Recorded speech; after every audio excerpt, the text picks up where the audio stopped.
Jadi Pak Duta Besar ini perusak akidah Ahli Sunnah wal Jamaah. Karena orang-orang itu zaman ngaji Bali Maksum itu diberitahu kalau malaikat itu tidak punya bapak. Ternyata dia menamakan diri Abu Jibril. Jadi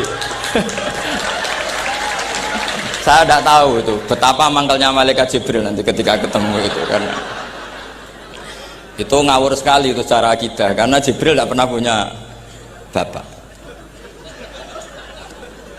Nah, kemungkinan kedua, beliau itu sangat alim. Kalau itu iya ya barokahnya bapaknya, bukan barokahnya dia. Karena Jibril dalam bahasa Ibrani itu Abdullah. Jadi Jibril, Israfil, Israel itu makna lainnya dari kata Abdullah. Jadi Abu Jibril bisa diganti Abu Abdillah. Berarti yang normal. Memang bapak dari seorang anak yang berjuluk Abdullah. Itu normal. Tapi saya yakin Pak Dubes tahunya ya baru tak kasih tahu ini. Jadi dulu itu gaya-gayanan supaya orang takut sehingga disebut Abu Jibril.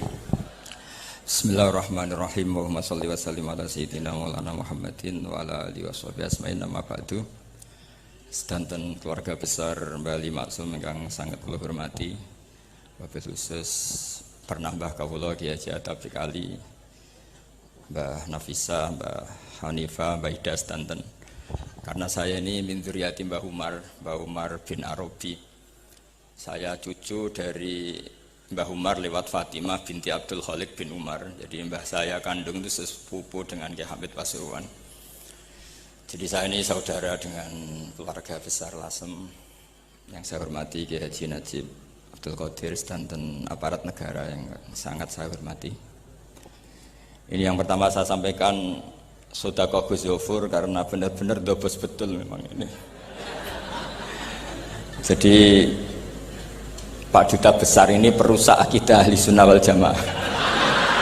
Karena orang-orang itu zaman ngaji Bali Maksum itu diberitahu kalau malaikat itu tidak punya bapak. Ternyata dia menamakan diri Abu Jibril. Jadi saya tidak tahu itu betapa mangkalnya malaikat Jibril nanti ketika ketemu itu, karena itu ngawur sekali itu secara akidah, karena Jibril tidak pernah punya bapak. Nah, kemungkinan kedua, beliau itu sangat alim. Kalau itu iya ya barokahnya bapaknya, bukan barokahnya dia. Karena Jibril dalam bahasa Ibrani itu Abdullah. Jadi Jibril, Israfil, Israel itu makna lainnya dari kata Abdullah. Jadi Abu Jibril bisa diganti Abu Abdillah. Berarti yang normal. Memang bapak dari seorang anak yang berjuluk Abdullah. Itu normal. Tapi saya yakin Pak Dubes tahunya ya baru tak kasih tahu ini. Jadi dulu itu gaya-gayanan supaya orang takut sehingga disebut Abu Jibril. Tapi itu barokah sekali dalam konteks Indonesia, karena biasanya yang pakai alias-alias itu teroris. Ini duta besar tapi pakai alias-alias itu. Jadi ini barokah sekali. Jadi saya tidak akan panjang lebar karena ini tidak spesialisasi saya ngaji umum. Saya biasa ngaji itu urut. Karena saya ini korban ngaji tidak urut, sehingga saya ini fanatik ngaji urut. Saya ingat saya ngaji di depan umum tak ingat belum sampai 5, mungkin pernah di hallnya Kiai Hamid Pasuruan, di Gus Ali, di Lirboyo sekali, terus di sini, berarti ini keempat. Dan itu tidak keahlian saya. Jadi kalau tadi ada orang yang ahli mic kayak Duta Besar tadi itu luar biasa. Itu orang kok sampai ngawur seperti itu di depan para kiai. Saya tuh nggak kebayang itu. Di depan Gus Najib, di depan gurunya Pak Atabik, muji Pak Atabik dari segi karena menguasai ilmu keindahan wanita, itu kan tidak sopan sekali. ini sangat tidak sopan. Ya tapi nggak apa-apa, itu bagus lah. Artinya bagus itu jujur, memang dari asli nggak sopan itu.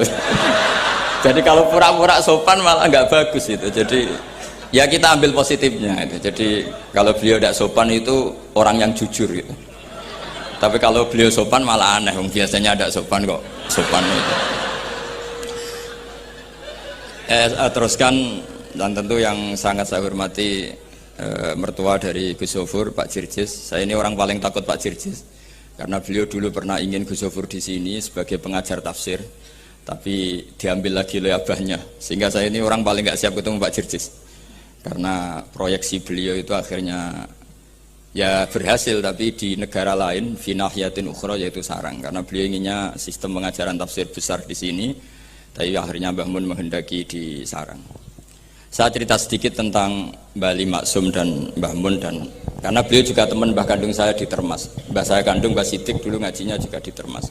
Ki Hamid sepupu Mbah saya putri juga di Termas. Kata Mbah Mun tuh gini, wong nak dia anak jagone kok dipek wong repot. Dulu yang ma'ruf murid sekaligus juga putra yang alim alamah memang Mbah Ali. Ketika di Kerapyak, sehingga orang yang ingin alim ke Mbah Maksum itu ya ke Kerapyak.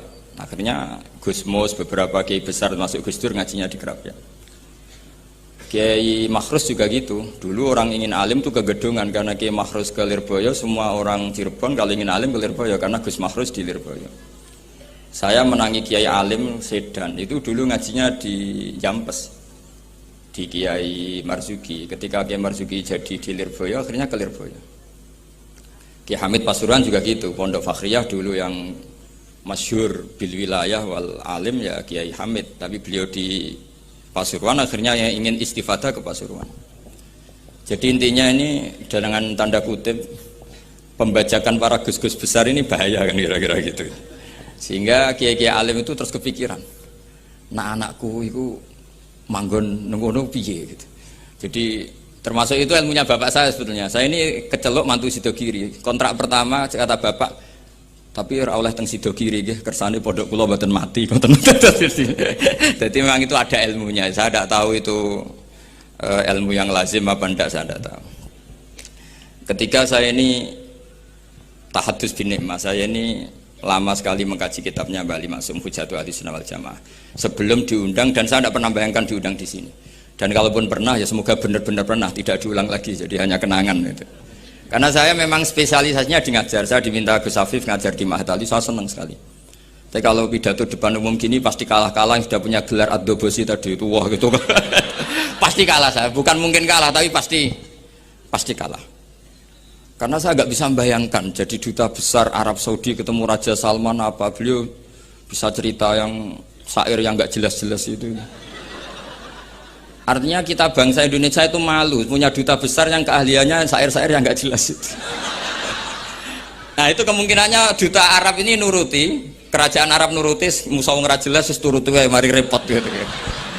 Itu ada beberapa kemungkinan. Nah terus pembelaan saya terhadap yang enggak, makanya ini ngajinya harus khatam. Sebetulnya hadis itu ada terusannya, itu di kitab Firihabillahil Haram. Itu Sayyid Muhammad ngendikan babu istihbabi dukhulil bait, kemudian diteruskan babu karohati dukhulil bait. Itu dalam satu bab. Jadi ketika Rasulullah Fathu Makkah itu senang sekali, sampai saking senangnya minta kunci sama Utsman bin Talha al-Hajabi itu. Akhirnya Nabi saking cerianya masuk Ka'bah. Tapi setelah keluar dari Ka'bah, Nabi itu kelihatan tersiksa, hazinan, kelihatan tersiksa. Sayyidah Aisyah akhirnya tanya, kenapa engkau ketika masuk senang sekali, ketika keluar susah sekali? Kata Rasulullah SAW, dan ini partai kita, partai yang insya Allah nggak akan masuk Ka'bah sampai mati. Kata Rasulullah, saya takut kalau itu dipandang umatku sebagai keharusan, terus mereka tersiksa kalau tidak bisa masuk Ka'bah. Sehingga Pak Dubes harus diketahui, banyak juga ulama yang mengatakan masuk Ka'bah itu makruh. Karena takut dianggap sunnah yang memberatkan. Itu ada kitabnya. Tidak adobosida, ini ada kitabnya. Jadi kalau yang mengatakan sunnat, dia monggo mawon yang berkesempatan lewat tadi siir-siir bohong tadi. Dia monggo. Tapi yang meyakini atau yang ditakdir tidak bisa masuk, pakai kaul yang mengatakan bahwa Rasulullah akhirnya hazinan, akhirnya susah karena takut kalau umatnya menjadi tersiksa karena tidak bisa masuk Ka'bah. Terus ini yang terakhir, karena ini kenangan saya dengan Mbah Ali Maksum. Saya menangi beliau itu kelas 4 SD ketika beliau ngisi di Mbah Hamid Bedowi. Mbah Hamid adalah satu-satunya santri yang sama Mbah Ali Maksum itu tidak bosok. Sama Bali Maksum itu tidak bosok.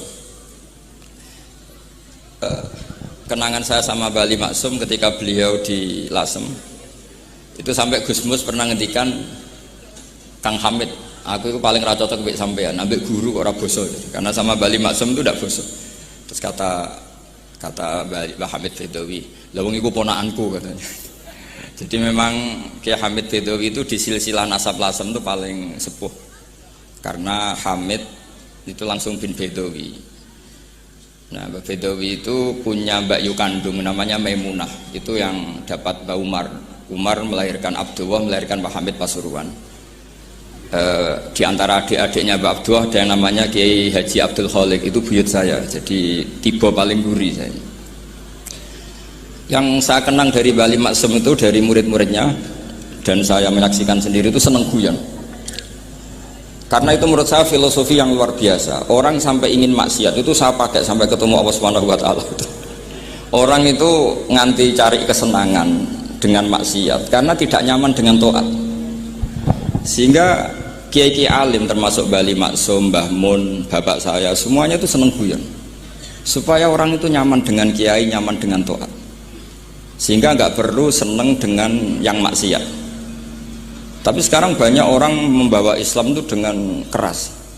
Saya masih ingat wasiatnya bapak, hak kena ngaji guyon ae, wong wis bingung mikir utang katanya gitu ya. Dan Bali Maksum itu masyhur seneng guyon. Bapak saya itu pernah ngajak saya mau ke pondok, santri-santri pas guyon itu kembali, gak sida jong santri lagi guyon. Kayak nopo Pak? Guyon itu barang mewah. Santri itu kadang telat wesel ra duwe, iso guyon itu luar biasa, makanya jangan diganggu gitu. Meskipun resikonya keterusan guyon dablek kayak tadi. jadi itu sanad itu, jadi itu sanad yang luar biasa. Jadi sebetulnya guyon tadi ada filosofi yang luar biasa supaya orang itu faroh bitaat atau faroh bima ahallahu. Sehingga ada ayat qul bi fadlillah wa bi rahmati fa bidzalika falyafrahu. Sehingga orang itu tidak perlu seneng lewat maksiat, hura-hura lewat maksiat. Kita cium tangannya Mbah Maksum sudah seneng, cium tangannya Mbah Ali seneng. Itu santri kalau ketemu Mbah Hamid nyium tangan, itu lebih seneng ketimbang nyium tangan artis.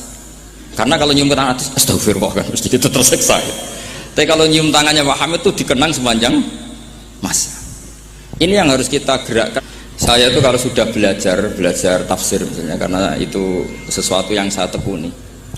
Saya belajar tafsir tidak lazim ya, tidak pakai kitab tafsir terus, tidak, seringnya pakai fikih. Ya karena saya punya guru Mbah Maimun adalah putra Ki Zubair Al-Faqih. Saya punya guru bapak saya sendiri, punya guru-guru wali. Jadi saya ini punya jalur ulama, punya jalur wali.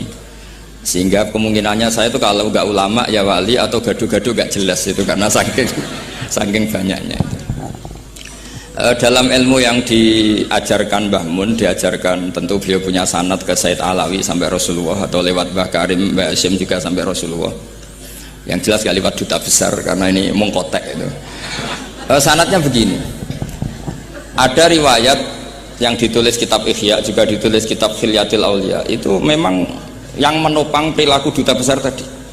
Inna min khiyari umati qauman yadhakuna jahron min saati rahmatillah. Itu dalam kitab Khilyatul Aulia redaksinya malah inna min khiyari umati fi ma nabba'ani al-mala'ul a'la qauman yadhakuna jahran min saati rahmatillah. Jadi termasuk umat-umatku yang pilihan adalah itu komunitas kaum yang kalau guyu itu buan terbanter itu. Sehingga saya khawatir duta besar tadi ngakak-ngakak gitu apa bagian dari kewaliannya ya gitu. Karena disebut khiyarul ummah, umat-umat apa? Pilihan. Meskipun kayaknya ndak juga, tapi ini cerita saja kan. Jadi inna min khiyari ummati fi ma nabba'ani al-malul a'la qauman yadhakuna jahran min saati rahmatillah. Lalu saya mikir kenapa itu jadi khiyarul ummah. Bali itu masyhur seneng guyon. Mbah Mun ya masyhur seneng guyon. Bapak saya seneng guyon. Saya dulu itu iskal, ada kaji itu terkenal agak punya will itu. Ya agak maksiat gak ceritanya. Ini agak katut juta besar tadi, makanya saya ngomong perempuan. Kaji itu agak ada gosip suka willy. Ketika Mbah Mun ketemu bapak saya itu bilang begini, "Lho Nur, bapak saya namanya Rosalim, apa iku ayu kok nganti kaji ku senang?" "Lho ayu, Mbah." Bahkasane tentang ayu, saya dulu iskal kenapa Kiai bakas wong ayu ini. Tapi setelah saya tambah alim, tambah tahu itu, sampean harus ikrar memang tambah alim, paham itu artinya tambah alim. Akhirnya Mbah Mun cerita gini, nah aku kefikian malah jadi qadzaf. Jadi qadzaf misalnya gini, Anda terlalu Islam serius, pasti komentarnya gini, kaji kok demenan, kaji kok katut wedoan. Serius tapi akhirnya menabrak satu aturan yang dilarang Allah SWT. Itu kalau kamu menuduh zina jadi qadzaf, kalau kamu bilang kaji kok katut wedok jadi suudzon. Maka bahasan yang netral adalah lo ayu no kok nganti katut ya. Ayu bah, iya ya wajar, wong mesti katut wong ayu gitu. Itu filosofi. Jadi di balik guyon itu ada trik untuk menghindari ke fikih atau ke ketentuan fikih yang salah. Yaitu kalau kamu kejebak ekstrim, kaji kok seneng wong ayu, kaji kok demenan, maka berarti Anda qadzaf. Qadzaf itu menuduh orang lain yang enggak jelas apa buktinya. Maka guyon ini satu-satunya cara menghindari kesalahan yang lebih fatal. Sehingga di sini dibutuhkan kemampuan seni mengelola agama supaya agama ini tetap ceria. Saya berkali-kali cerita kalau ngaji, Imam Syafi'i itu kalau ditanya, diberitahu orang yang nyium tangan jenengan, yang di depan jenengan itu hormat, itu di luar ngerasani jenengan, bully jenengan. Jawabnya Imam Syafi'i itu tertawa-tawa, baguslah berarti saya wibawa, di depan saya buktinya tidak berani. Jadi enteng saja, dijawab enteng saja, baguslah berarti saya wibawa, nyatanya di depan saya tidak berani. Tapi banyak orang membenci jenengan karena fikih jenengan. Jawabnya Imam Syafi'i seneng lagi, baguslah, nah, nggak seneng saya pasti nggak pernah ngutang saya. Coba kalau kamu seneng juta besar itu pasti minta tolong, mau masuk apa saja lah. Tapi kalau benci Pak duta besar pasti malu kan minta tolong. Untung mana kamu dibenci orang sama disenengi orang. Karena kalau dibenci orang yang benci itu pasti tidak utang kamu, tidak ngerepoti kamu, tidak senang. Jadi Imam Syafi'i itu ngadepi dunia itu enteng saja, diberitahu itu orang itu nggak suka kamu gini-gini, ya bagus lah. Sehingga beliau ngendikan terkenal sekali, waman asa'a ilaika faqad atlaqaka. Orang yang berbuat buruk sama kamu berarti membebaskan kamu, karena orang ini pasti gak akan ngerepoti kamu. Jadi ulama-ulama dulu ciri khasnya adalah ar-ridho anillah, melihat apa saja itu sudah ridho, dan ridho itu ekspresi paling gampang ya ceria, seneng. Nah kemudian tadi kan saya bilang terakhir ini, yang paling terakhir saya baca trik menjaga perbedaan ini tetap kondusif. Saya neliti kitab Bali Maksum sampai khatam, termasuk kitab yang saya letakkan di kamar khusus itu, diantaranya ada kitabnya Bali Maksum, Nadoman Sulam Taufiknya Mbah Hamid yang karangan orang-orang Indonesia. Tentu terbanyak ya kitabnya Mbah Mun, Mbah Zubair. Bahkan saya masih punya catatan tangan tulisannya Basim Asyari, karena beliau pernah nyurati buyut saya ketika khatam Sahih Muslim yang keluarga Kudus. Terus banyak lah saya punya, termasuk saya punya tulisan tangannya Kiai Fakih Mas Gumambang, gurunya Mbah Zubair. Saya memang dokumenter kitab, sehingga saya maaf sekali kalau pidato umum itu memang saya tidak keahlian saya. Karena itu harus dobes, itu tidak keahlian ulama, dobes itu tidak keahlian ulama. Ini saya baca singkat, tapi semoga ini barokah karena ini kholnya Bali Maksum. Semua mubalek tadi pakai catatannya sendiri, jadi itu ngekholi dirinya sendiri. Ini saya pakai orisinil kitabnya Bali Maksum. Jadi saya mungkin penceramah terbaik karena sesuai konteksnya gitu. Lah ini enggak. Ini kholnya Bali Maksum, cerita syairnya sendiri tentang rokok lagi. Bolot lagi. Yes. Ya semoga diampuni oleh Allah Subhanahu wa taala. Ini ngendikane beliau tentang meminimalkan konflik. Ini saya baca di bab Al-Mithalul Awal. Jawazu hibati thawabil qiraah wa shadaqah lil mayyit wa wusuli thawabil qiraah wa a'malil birril mayyit. Kita berkeyakinan bahwa yasinan, tahlilan itu sampai ke mayit. Itu boleh kita hadiahkan dan sampai ke mayit. Kata Bali Maksum, wa wa min masailil furu' al khilafiyah. Fala yajuzu bi sya'nihi itharatul fitan wal jidal wal ingkar. Alal qail wal amili bihi wala alal mukhalif.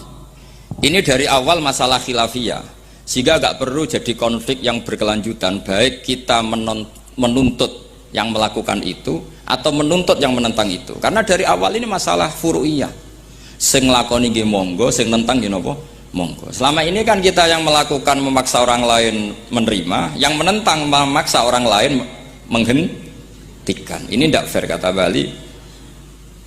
Kata beliau itu enggak fair. Wala yang bagi ayaqa bainahuma ma la yang bagi wuquhu bainal akhwaini muslimaini. Kata beliau wala in kana lil mani'i mustanadun fa inna li ghairihi mustanadan kadzalik. Kalau yang melarang tahlilan, melarang yasinan dikirimkan ke mayit itu punya mustanad, punya sanad. Yang bagi yang membolehkan juga punya sanad. Kalau ada kiai yang kalau pidato nangis itu sanadnya banyak dan benar, tapi yang uraan kayak Pak Duta Besar juga banyak. Semuanya ada sanad. Jadi kata beliau sederhana saja, kalau al-maniun, orang yang menolak itu punya sanad, kita yang membolehkan juga punya sanad. Tapi kata beliau dengan enteng, dengan ceria, ini masalah furu'iyah, nggak perlu jadi itsaratul fitan wal jidal wal khisam. Kata beliau nggak perlu jadi perdebatan. Makanya pesan saya sama santri-santri kerap ya, sebetulnya masalah kita ini tercerabut dari ilmu. Coba dari awal Anda katakan yang tidak kunut itu Abu Hanifah, yang kunut itu Imam Syafi'i, maka melihat orang tidak kunut itu keren karena Al-Hanafi, pengikut mazhab Hanafi. Yang kunut juga keren karena pengikut mazhab Syafi'i. Tapi kita tidak, di zaman akhir kunut dan tidak kunut ini jadi politik identitas. Sehingga yang nggak kunut itu Muhammadiyah misalnya, yang kunut itu NU. Mana ada Basim Asy'ari sebagai mujaddid atau mujtahid yang mengharuskan kunut, atau Mbah Ahmad Dahlan yang melarang apa? Kunut. Wong dua beliau sama-sama pernah ngaji Syekh Khotib Minangkabau, pernah ngaji Mbah Mahfud ketika di Mekah.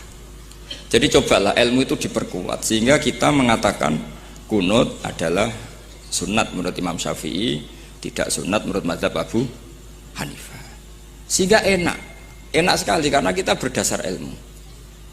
Menyangkut sawabul qiraah atau sawabu amalil khairi, apakah sampai ke mayat apa enggak, ini kata beliau, kata Mbah Ali Maksum, beliau justru menukil Ibnu Taimiyah yang notabene sering dipakai dalil para orang-orang sana.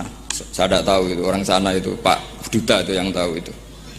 Itu kalau ini mirip kitab Said Muhammad. Jadi Said Muhammad itu kalau istidlal sering pakai Ibnu Taimiyah karena itu yang dipakai mereka. Tapi ternyata Ibnu Taimiyah, qala Ibnu Taimiyah innal mayyit yantafi'u bi qiraatil Qur'an kama yantafi'u bil ibadah al maliyah minas shadaqah wa nahwiha. Terus faqala Ibnu Qayyim fi kitabir ruh afdalu ma yuhda ilal mayyit as-shadaqah wal istighfar wa du'a lahu wal hajju anhu. Artinya gini, kita sekarang ini tidak pernah kayak Bali Maksum pakai dalil jawazu ihda lil mayyit itu berdasar Ibnu Taimiyah dan Ibnu Qayyim. Kita seakan-akan Ibnu Taimiyah itu orang yang pasti melarang itu. Sehingga kita itu terus mengatakan sing nyunatno tahlilan ku sapa? Mbah Hasim atau Mbah Fakih atau siapalah. Meskipun riwayat ini mukhtalifah dari Mbah Hasim. Pertanyaannya adalah terus kesannya yang membolehkan itu hanya kiai lokal itu, kiai nasional itu. Padahal zaman Bali sudah mengajarkan kita yang membolehkan ihda'u a'malil khairi ilal mayyit, yang membolehkan hadiah Yasin, Fatihah, tahlil ke mayit itu adalah orang sekaliber Ibnu Taimiyah dan Ibnul Qayyim. Sehingga adekan kita pakai ilmiah yang diterapkan Bali Maksum, kita ini merasa orang keren, orang global, orang yang keren dah. Karena guru-guru kita Bali Maksum, Mbah Hamid biasa mentahlili, Mbah Munawir semua mentahlili guru-gurunya. Di level ulama global ada Ibnu Taimiyah dan Ibnul Qayyim. Tapi karena kita tidak baca, seakan-akan tahlilan itu hanya tradisi lokal yang tidak di ACC, tidak disetujui ulama kelas internasional. Padahal di sini jelas diceritakan Ibnu Taimiyah berpendapat qiraatul Quran yang dihadiahkan ke mayit atau tahlil itu boleh. Jadi ini sangat penting supaya orang itu pakai tradisi ilmu. Saya pernah ngaji sama Mbah Mun, diberitahu kalaupun Rasulullah pernah kunut sekali, biasanya perdebatan kan oke, Rasulullah pernah kunut tapi ahyanan. Pertanyaannya adalah setiap Nabi pernah melakukan sesuatu itu akan menjadi sunnatan mutaba'ah apa enggak? Tentu jawabannya iya. Nabi meskipun melakukan kunut andekan hanya sekali, tapi karena pernah dilakukan Nabi, maka kebaikan ini akan menjadi sunnatan muttaba', sunat yang harus kita ikuti terus atau boleh kita ikuti terus. Jadi nggak boleh misalnya Rasulullah itu puasa Senin Kemis juga ahyanan, tidak selalu. Rasulullah itu tofa rokiban juga ahyanan, bukan selalu. Tapi apa saja yang pernah dilakukan Nabi maka berstatus itu akan sunnat ila yaumil kiamah. Sehingga agak bisa misalnya di hadis itu ahyanan, kemudian kamu beristidlal ini boleh dilakukan hanya ahyanan karena Nabi juga melakukan hanya ahyanan. Tidak bisa seperti itu. Sekali Nabi pernah melakukan itu dan tidak dibatalkan lewat nasah mansuh, maka kesunatan itu ila yaumil kiamah. Sehingga Imam Syafi'i cara berpikir meskipun Nabi kunut ahyanan, kalaupun itu ahyanan tentu kunut itu akan sunat ila yaumil kiamah. Bagi yang tidak mensunatkan ya monggo, itu ada Abu Hanifah. Makanya kata Mbah Maksum, kata Mbah Ali Maksum di sini diberi muqaddimah, wa wa min masailil furu' al khilafiyah fala yajuzu bi sya'nihi itharatul fitan wal jidal wal inkar alal qail wal amili bih wala alal mukhalif. Jadi kita sendiri disarankan beliau, kamu juga gak usah nantang debat sama mukhalif karena dari awal sudah masalah-masalah yang apa? Khilafiyah. Lalu terakhir pilihan-pilihan terus kemudian tetap memancing polemik. Saya mau cerita lucu di Ihya. Ihya yang katanya kitab sakral itu ya punya sisi lucu, sisi unik. Nabi Musa sebagai Nabi Bani Israel itu sering digugat karena orang Israel itu tukang debat. Terus Nabi Musa minta ijazah, ya Allah saya kasih ijazah seperti tadi. Beliau minta ijazah Mbah Mun tadi. Minta ijazah yang supaya orang itu tidak bisa berkata buruk sama saya. Semuanya muji saya. Jawabannya Allah itu unik.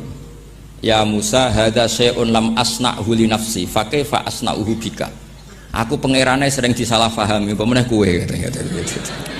Jadi makanya kalau ada orang bully beda faham itu biasa saja. Kata Allah hadza syai'un lam asna'hu li nafsi, itu sesuatu yang saya tidak melakukan untuk diri saya sendiri.